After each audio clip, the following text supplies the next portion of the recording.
Now, as you can see, there is no collaboration diagram which is our topic of discussion, one of the topic of discussion today. So let us see where is that collaboration diagram in this diagram. Actually, the communication diagram is also known as the collaboration diagram.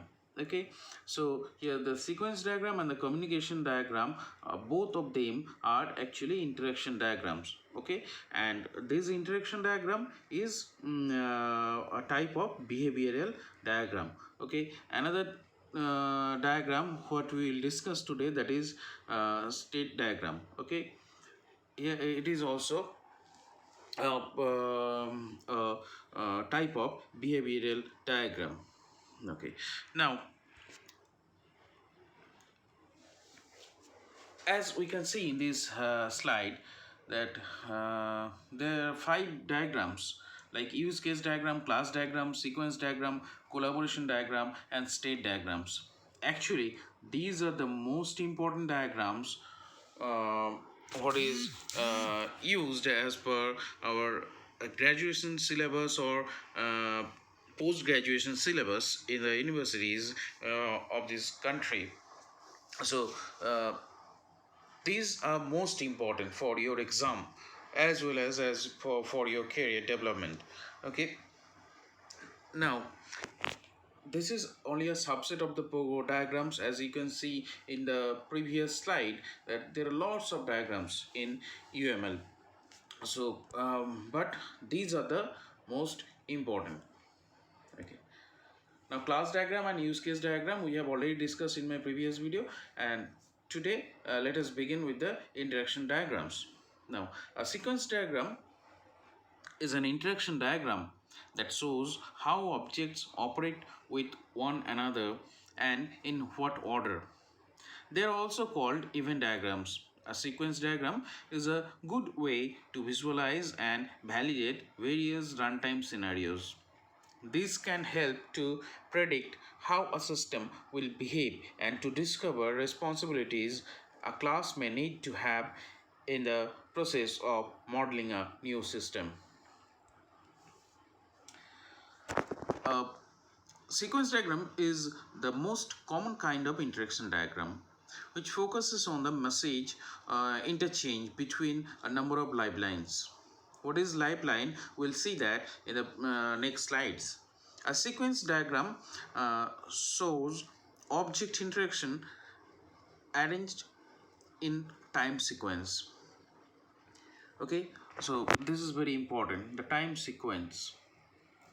It depicts the objects and classes involved in the scenario and the sequence of the messages exchanged between the objects needed to carry out the functionality of the scenario. A sequence diagram shows as parallel vertical lines or called live lines, different processes or objects that live simultaneously, and as horizontal arrows, the messages exchanged between them in the order in which they occur. Always remember the order should be maintained for the messages. Okay, now this allows the specification of simple runtime scenarios in a graphical manner. Let us check how. So this is an example of a sequence diagram which is drawn for making a phone call.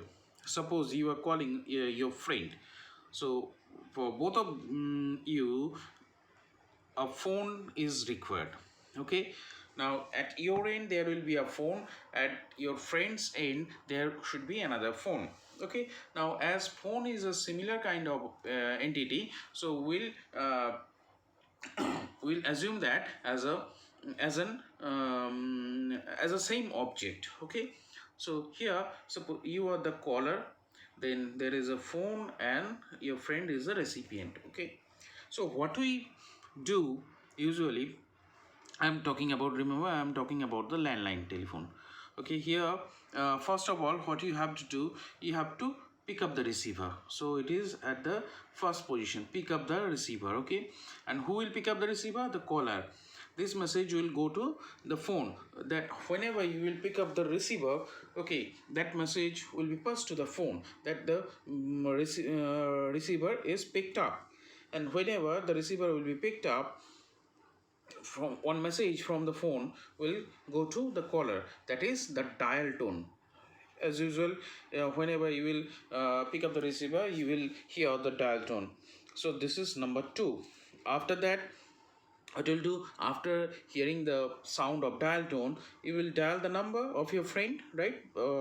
Here in this example, it is the recipient. Okay, so recipient's number will be dialed by the caller, and where it will be passed to the phone. Sorry.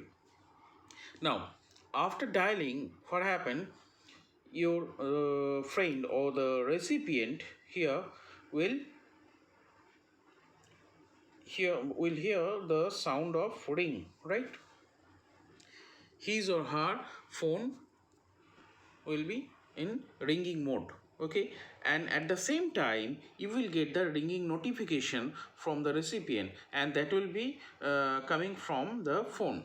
You will receive the ringing notification. So from phone to the recipient, that is ring, and phone to caller, it is ringing notification, okay, and both of them will be done simultaneously, okay, or at the same time.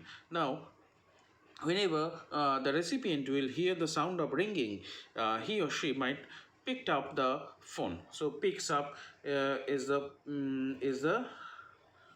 new message, that is from the recipient to the phone.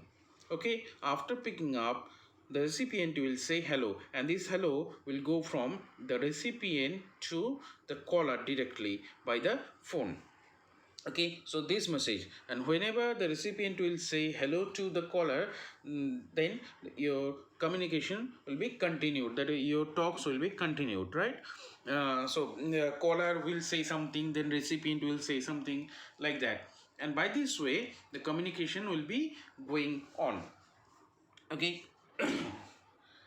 So it is an example of sequence diagram. Remember that all the lines should be in sequence. The order should be maintained.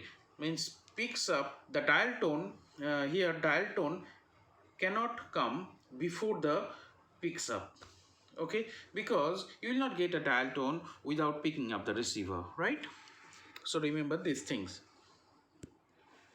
Next one, some architecture of the some items of the sequence, or the components of the sequence diagram. Here the object interaction, here A and B both are objects, okay, and how they will interact with each other, it is shown. There can be a self call, here it is the self call, okay, a message that an object sends to itself. Another thing, there is a condition, here condition is there, okay. Condition indicates when a message is sent. The message is sent only if the condition is true, okay. Sorry. Now at the beginning you can see there is synchronous and asynchronous communication. What is synchronous message?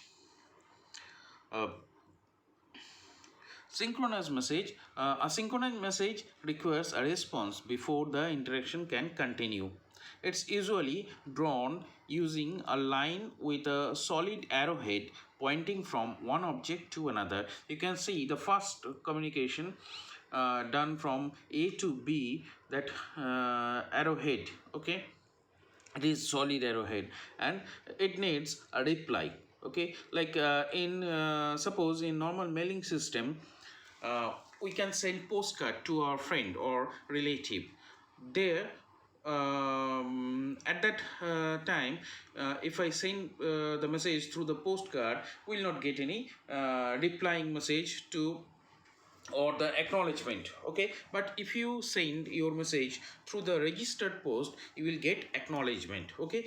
You can treat this as synchronous, and without acknowledgement, that is a postcard, that you can treat as the asynchronous message. So asynchronous message don't need a reply for interaction to continue. Like synchronous messages, they are drawn with an arrow connecting to lifelines. However, the arrowhead is usually open and there is no return message depicted. Okay. Now this red line, you can see it is actually the reply message. From after the synchronous message, there will be a reply. Okay, and then there is asynchronous message. Okay, you can have this half arrow or the full arrow also, like this. Now the next one is transmission delayed. Suppose it will take more time, then it is called the transmission delayed. Okay, and a reply message is drawn with a dotted line and an open arrowhead pointing back to the original live line, that is shown by this red line. Okay. Now here also some more things like lifetime of object or object lifespan. Okay, before that you just see this dotted line, this dotted line and this dotted line, these are the live lines. Okay, these are called live line of the object. Okay, now whenever the object will be created, that will be shown by this rectangular shape, this rectangular shape, or it is called the activation bar. Okay, so whenever it will be created, the rectangle will be started. That is, creation means create message or object life starts at that point. So at this point the object life starts. Okay, now activation symbolized by rectangular strips placed on the live line where object is activated. Rectangle also denotes when object is deactivated. So this is the deactivation point. This one is the deactivation point. Okay. Now deletion, placing an cross on live line indicates that it is the end of the object. Okay, or the deletion of the object, and object's life end at that point. So here you can see it is a deletion point. So B's activation will be started here and it will be ended here, but it is deleted in this place at the cross. Okay, similarly here A's activation will be spread from this point to this point. Okay.